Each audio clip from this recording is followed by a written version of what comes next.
Apa? Oh iya. Ambil. Bisa ambil. Nah, Lah. 10.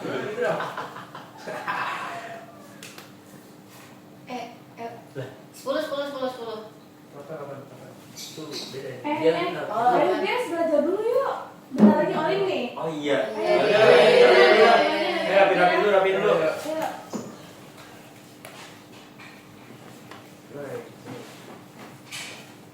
Dan oh belum.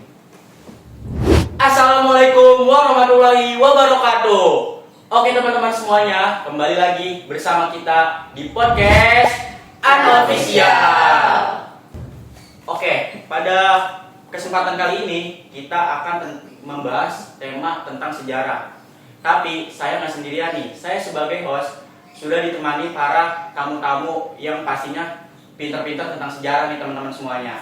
Tapi sebelum itu, izinkan kami untuk memperkenalkan diri terlebih dahulu. Perkenalkan, nama saya Abu Ghazia Zlatan sebagai host di podcast kali ini.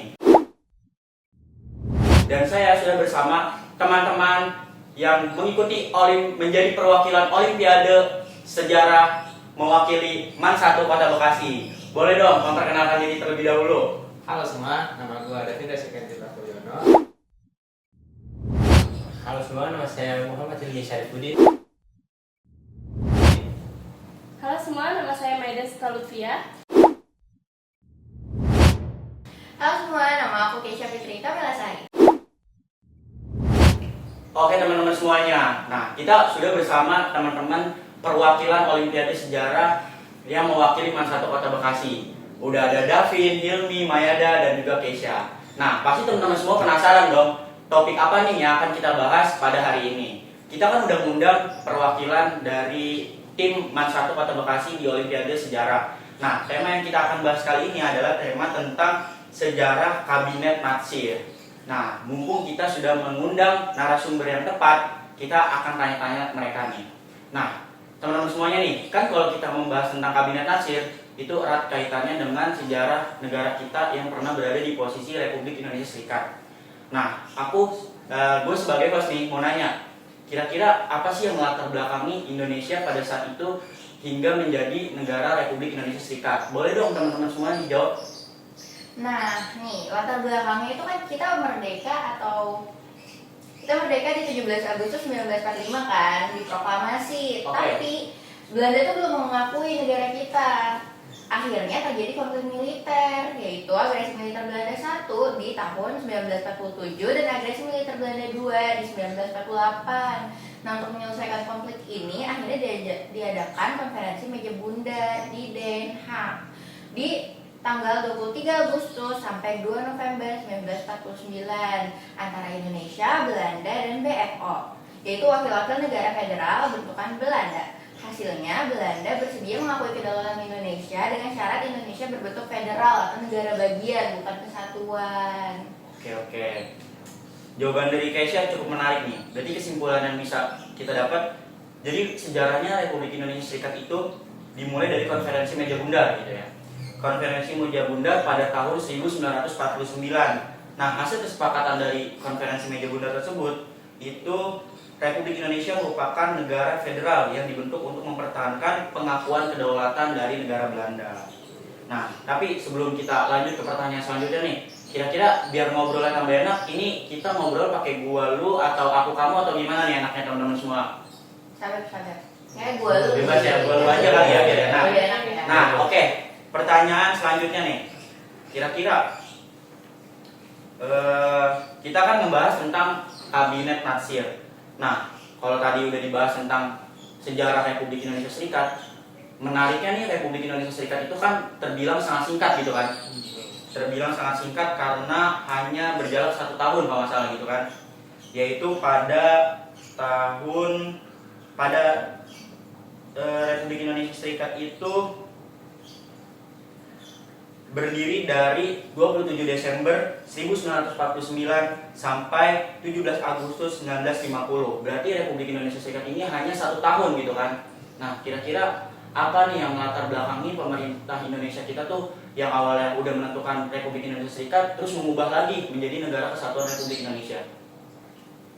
Oke, berarti boleh dijawab sama Mayada nih kira-kira Oke, tadi pertanyaannya kan kenapa RIS itu sangat singkat ya? Iya betul, Mai. Nah, di sini RIS hanya bertahan kurang dari 8 bulan atau bisa dibilang 1 tahun lah.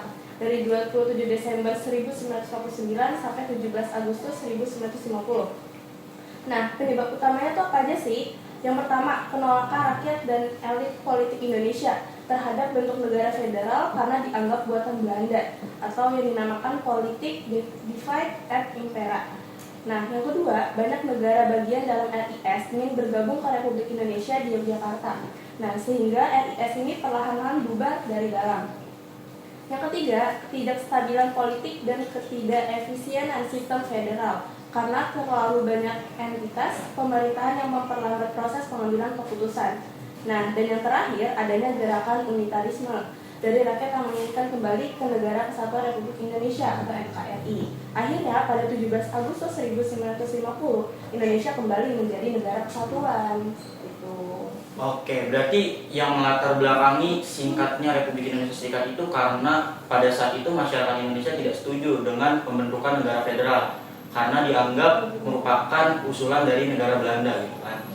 Oke, berarti selanjutnya nih, kan pada saat Indonesia sudah kembali lagi ke dalam bentuk negara kesatuan Republik Indonesia, dibentuklah kabinet gitu kan. Nah, terus kita akan membahas kabinet pertama yang dibentuk pada saat negara kesatuan Republik Indonesia, yaitu Kabinet Natsir. Nah, kan Kabinet Natsir ini merupakan kabinet pertama yang dibentuk setelah pembubaran negara Republik Indonesia Serikat dan kembali menjadi negara kesatuan Republik Indonesia. Kabinet ini bertugas sejak tanggal 6 September 1950 hingga 20 Maret 1951. Nah, tapi menariknya kalau kita baca-baca sejarah nih, di Kabinet Natsir ini terkenal karena terjadi banyak pemberontakan nih. Kira-kira apa sih yang melatar belakangi di masa Kabinet Natsir ini terjadi banyak pemberontakan? Kalau dari latar belakang yang terjadi pemberontakan saat Kabinet Natsir, yang pertama nih ada pemberontakan Andi Aziz di Sulawesi Selatan pada tahun 1950. Pemberontakan ini tuh dipicu penolakan terhadap masuknya pasukan APRIS TNI ke wilayah bekas negara Indonesia Timur. Nah, yang kedua itu ada pemberontakan Republik Maluku Selatan (RMS) pada tahun 1950. RMS memproklamasikan kemerdekaan karena menolak bergabung dengan TNI. Nah, yang terakhir itu ada pemberontakan Gerak Darul Islam atau Tentara Islam Indonesia yang berkembang di berbagai daerah seperti Jawa Barat, Sulawesi Selatan, dan Aceh. Gitu, Bang. Oke, berarti banyaklah latar belakangnya karena terjadi banyak pemberontakan juga gitu kan. Nah, tapi salah satu yang paling terkenal nih, itu ada yang namanya mosi tidak percaya dari Hadikusumo. Nah, kira-kira apa sih yang disampaikan atau diusulkan dari mosi tidak percaya yang Hadikusumo usungkan itu? Jadi Hadikusumo itu sebenarnya partai Masyumi, dari partai Masyumi. Nah, dia juga pernah menjadi anggota konstituante. Nah, yang diusulkan Hadikusumo ini yaitu dia harus kembali ke Undang-Undang Dasar 1945 karena dianggap lebih sesuai untuk kondisi Indonesia saat itu. Nah, juga dia menolak sistem parlementer yang dianggap tidak stabil dan menyebabkan sering bergantinya kabinet. Nah, terus yang ketiga itu ada mendukung sistem presidensial agar pemerintah lebih kuat dan stabil. Itu yang diusulkan Hadikusumo. Berarti salah satu penyebab lainnya nih adalah karena pada saat itu masyarakat menerima mosi tidak percaya dari Hadikusumo yang mengusulkan untuk dibubarkannya seluruh anggota DPRD yang telah terbentuk karena menurutnya mosi tidak percaya tersebut mungkin dilaksanakan karena alasan yuridis formil gitu kan. Nah, selanjutnya membahas tentang pembentukan Kabinet Natsir nih. Kabinet Natsir kan tadi setelah kita singgung di awal itu bertugas mulai dari tanggal 6 September 1950 dan berakhir pada tanggal 21 Maret 1951. Kabinet Natsir ini juga merupakan kabinet yang dibangun atas dasar koalisi yang beranggotakan inti dari Partai Masyumi. Dalam Kabinet Natsir, PNI tidak mendapatkan jatah jabatan sama sekali. Yang paling banyak adalah dari orang-orang Partai Masyumi. Meskipun di dalam kabinet terdapat juga orang-orang non-partai. Jadi pada saat Kabinet Natsir itu memang diisi oleh orang-orang dari Partai Masyumi gitu ya. Nah, terus selanjutnya pada saat itu Kabinet Natsir ini mempunyai impian nih, yaitu untuk memajukan nasionalis yang berkoalisi dengan beberapa partai.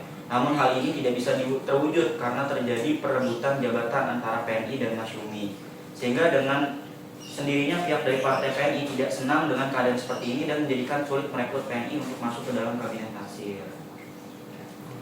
Nah, kalau kita udah membahas tentang kabinet Natsir, awal terbentuknya dan juga apa aja sih yang terjadi di kabinet Natsir, terjadi banyak pemberontakan gitu kan, pastinya terjadi ada susunan kabinet. Nah, menurut teman-teman sejarawan nih, kira-kira susunan kabinet pada kabinet Natsir itu terbilang bagus atau tidak? Maksudnya kira-kira diisi orang-orang yang kompeten pada bidangnya atau kurang kompeten menurut teman-teman semuanya? Oke, nah kita kan tadi udah membahas kalau di kabinet Natsir terjadi banyak pemberontakan, tapi pastinya juga kabinet Natsir memiliki banyak prestasi dong ya. Nah, kira-kira apa aja sih yang menjadi program kerja kabinet Natsir pada saat mereka menjabat? Nah, mereka tuh punya beberapa program kerja ya. Nah, yang pertama itu adalah mengembalikan keamanan dan ketertiban, yaitu mengupas pemberontakan yang terjadi di berbagai daerah, serta menciptakan stabilitas agar pemerintah pusat kuat dan rakyat percaya pada NKRI. Terus yang kedua adalah melaksanakan konsolidasi dan penyempurnaan pemerintah. Jadi menyusun kembali struktur pemerintahan setelah transisi dari RIS ke NKRI dan menyatukan administrasi negara agar lebih efisien dan stabil. Yang ketiga itu ada mengusahakan pengakuan kedaulatan dan keanggotaan Indonesia dalam dunia internasional, yaitu memperkuat posisi Indonesia di mata dunia, serta salah satunya berhasil menjadikan Indonesia anggota PBB pada 28 September 1950. Yang keempat itu adalah menjalankan pemilihan umum secepatnya, membuat undang-undang pemilu sebagai dasar pelaksanaan demokrasi parlementer. Namun karena kabinet jatuh lebih cepat, yaitu pada Maret 1951, program ini belum sempat terlaksana. Yang kelima itu ada peningkatan pendidikan dan mencerdaskan kehidupan bangsa, yaitu memberikan perhatian pada dunia pendidikan agar lebih melahirkan sumber daya manusia yang berkualitas. Dan yang terakhir ada membina ekonomi dan memperbaiki keuangan negara, yaitu mengatasi kesulitan ekonomi pasca perang dan pasca penyerahan kedaulatan, serta mengurangi ketergantungan pada Belanda. Jadi kesimpulannya itu program kabinet Natsir itu cukup ideal karena dia itu stabilitas keamanan, konsolidasi pemerintahan, pengakuan internasional, pemilu, pendidikan, dan juga ekonomi. Berarti kesimpulannya kabinet Natsir itu menciptakan banyak banget program kerja. Dan program-program kerja yang diusungkan oleh kabinet Natsir itu sangat idealis dan juga membuat negara kita stabil di bidang perekonomian, pemerintahan, dan lain-lainnya. Nah, pertanyaan selanjutnya, kira-kira apa nih yang menjadi prestasi terbesar kabinet Natsir menurut kalian? Kalau bicara soal prestasi, menurut gua kabinet Natsir itu yang paling menonjol mosi integral Natsir yang berhasil menyatukan Indonesia ke NKRI. Nah, itu langkah besar dalam menjaga persatuan bangsa. Ditambah lagi dalam bidang ekonomi, ada Sumitra Plan yang mencoba mengubah sistem ekonomi kolonial ke ekonomi nasional. Dan jangan lupa juga nih, Indonesia di masa kabinet Natsir itu mulai aktif dalam politik luar negeri dengan prinsip bebas aktif. Nah, bahkan Indonesia itu berhasil masuk ke PBB dan mengangkat isu Irian Barat untuk pertama kalinya di forum internasional. Oke, berarti kalau dari Davin dan juga Hilmi itu bilang kalau yang prestasi paling besar adalah mosi integral Natsir ya kan, yang berhasil menyatukan Indonesia ke NKRI. Itu merupakan langkah besar nih dalam menjaga persatuan bangsa. Ditambah lagi dalam bidang ekonomi ya kan, yang tadi sudah disebutkan oleh Davin, ada Sumitra Plan yang mencoba mengubah sistem ekonomi kolonial ke ekonomi nasional. Dan juga tadi udah ditambahkan oleh Hilmi tentang jangan lupa juga nih, Indonesia di masa kabinet Natsir mulai aktif dalam politik luar negeri dengan prinsip bebas aktif. Bahkan Indonesia berhasil masuk ke PBB dan mengangkat isu Irian Barat untuk pertama kalinya di forum internasional. Kira-kira ada tambahan nggak nih dari Keisha dan juga Mayada? Ada nih, tapi kalau misalnya kita lihat lebih kritis ya, prestasi ini tuh nggak maksimal. Sumitra Plan misalnya justru banyak mengalami penyimpangan sehingga bantuan ekonomi tidak tepat sasaran, jadi hasilnya kurang terasa aja di masyarakat. Oke, kalau tadi kita udah membahas tentang Kabinet Natsir, mulai dari pemberontakan apa saja yang ada di Kabinet Natsir dan juga lain-lainnya. Nah, pasti kan di Kabinet Natsir tidak hanya tentang pemberontakan juga kan. Nah, pastinya banyak prestasi-prestasi. Nah, tapi sebelum kita ke prestasi, kita tarik dulu ke kira-kira program kerja apa aja yang menjadi latar belakangi Kabinet Natsir. Nah, tadi juga sudah dijawab oleh Keisha. Nah, pertanyaan selanjutnya, kira-kira apa prestasi terbesar Kabinet Natsir menurut kalian ya teman-teman? Kalau menurut kita nih, yang paling menonjol dari Kabinet Natsir itu ada yang namanya Mosi Integral Natsir yang berhasil menyatukan Indonesia ke NKRI. Nah, Mosi itu langkah besar dalam menjaga persatuan bangsa. Ditambah lagi bidang ekonomi ada Sumitra Plan yang mengubah sistem ekonomi kolonial ke ekonomi nasional. Nah, jangan lupa juga nih, Indonesia itu di masa Kabinet Natsir itu mulai aktif dalam politik luar negeri dengan prinsip yang namanya itu bebas aktif. Nah, bahkan juga Indonesia berhasil masuk ke PBB dan mengangkat isu Irian Barat untuk pertama kalinya di forum internasional. Oke, berarti kalau dari Davin dan juga Hilmi, jawabannya salah satu prestasi terbesar adalah tentang Mosi Integral Natsir yang menyatukan Indonesia ke NKRI, dan juga langkah tersebut menjadi persatuan terbesar bangsa. Ditambah lagi dalam bidang ekonomi, tadi Davin sudah menyebutkan tentang ada Sumitra Plan yang mencoba mengubah sistem ekonomi kolonial ke ekonomi nasional. Nah, kalau kata Hilmi, jangan lupakan juga nih, Indonesia di masa Kabinet Natsir mulai aktif dalam politik luar negeri dengan prinsip bebas aktif. Bahkan Indonesia berhasil masuk ke forum PBB dan mengangkat isu Irian Barat untuk pertama kalinya di forum internasional. Nah, kira-kira ada tambahan nggak nih dari Mayada dan juga Keisha? Ada. Kalau misalnya nih ya, kita ngelihat lebih jelas prestasi ini tuh sebenarnya nggak maksimal tau. Contohnya Sumitra Plan, kayak justru banyak mengalami penyimpangan sehingga bantuan ekonomi itu nggak tepat sasaran. Jadi hasilnya kurang terasa aja gitu di masyarakat. Nah, betul banget nih kata Kay. Soal politik luar negeri memang ada usaha, tetapi Indonesia yang mengatasi masalah Irian Barat yang masih dikuasai oleh Belanda justru gagal total. Indonesia yang negosiasi dengan Belanda pada Desember 1950 tidak membuahkan hasil sama sekali. Jadi kalau mau dibilang prestasi, masih setengah jalan. Oke, berarti di sini terjadi perbedaan pendapat nih antara Davin, Hilmi dan juga Keisha Mayada. Kalau tadi Davin dan Hilmi menyebutkan salah satu prestasi tentang Mosi Integral Natsir, dijawab dengan Keisha yang menyebutkan kalau prestasi tersebut kurang maksimal. Dan juga tadi Davin sudah menyebutkan tentang Sumitra Plan, dan jawabannya adalah menurut Keisha, Sumitra Plan itu kurang efektif dan kurang maksimal karena justru mengalami penyimpangan dan juga sehingga bantuan ekonomi tidak tepat sasaran. Jadi hasilnya kurang terasa di masyarakat. Untuk masalah tentang Indonesia berhasil masuk ke PBB dan mengangkat isu Irian Barat untuk pertama kali di forum internasional, menurut Mayada itu memang salah satu usaha yang patut kita banggakan lah. Tapi masalah Irian Barat itu justru gagal. Negosiasi dengan Belanda pada Desember 1950 tidak membuahkan hasil. Jadi kalau mau dibilang prestasi masih setengah jalan kalau kata Mayada. Oke, nggak apa-apa karena kan pasti setiap orang memiliki pendapat dan opininya masing-masing. Kita lanjut ke pertanyaan selanjutnya nih. Kira-kira apa yang menjadi tantangan atau kegagalan terbesar dalam Kabinet Natsir? Kalau menurut saya, kegagalan terbesar itu ada di bidang keamanan.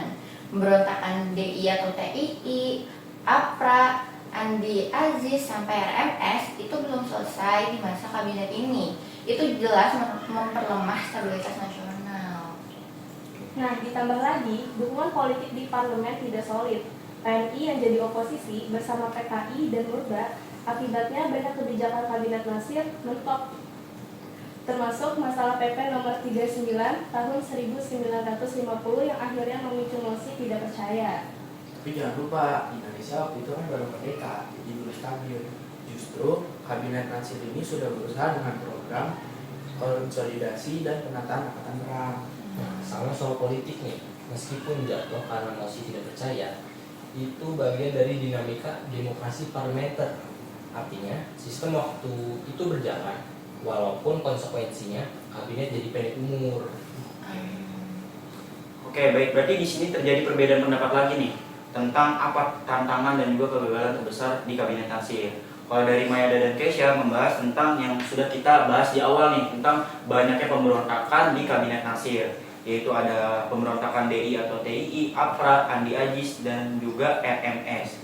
Nah, tapi pemberontakan tersebut itu tidak berhenti di kabinet Nasir aja gitu kan, akan melanjut di kabinet-kabinet selanjutnya dan juga melemahkan stabilisasi nasional. Nah, juga ditambah lagi ada dukungan politik di parlemen yang membuat tidak solid, yaitu PNI jadi oposisi bersama PKI dan Murba. Akibatnya banyak kabinet Nasir yang mentok. Selanjutnya kalau kata Davin dan juga Hilmi, waktu itu kondisi negara memang baru merdeka, jadi belum stabil. Jadi wajar kalau ada pemberontakan menurut Davin dan juga Hilmi, karena justru kabinet Nasir sudah berusaha dengan program konsolidasi dan penataan angkatan perang. Untuk soal politik, meskipun jatuh karena masih tidak percaya, itu bagian dari dinamika demokrasi parlementer. Memang kalau kita menganut tentang demokrasi parlementer, pastinya itu banyak sekali mosi tidak percaya. Nah, selanjutnya kira-kira setelah mendengar jawaban dari Keisha, Mayanda, Davin, dan juga Hilmi, kira-kira bagaimana nih kita menilai kabinet Nasir dalam sejarah Indonesia? Apa lebih banyak berhasil atau lebih banyak gagal nih menurut kalian berempat? Walau cuma sebentar, nah kabinet Nasir itu tetap baik kita hargai karena kabinet ini menjadi kondisi awal politik luar negeri bebas aktif dan langkah menuju ekonomi nasional.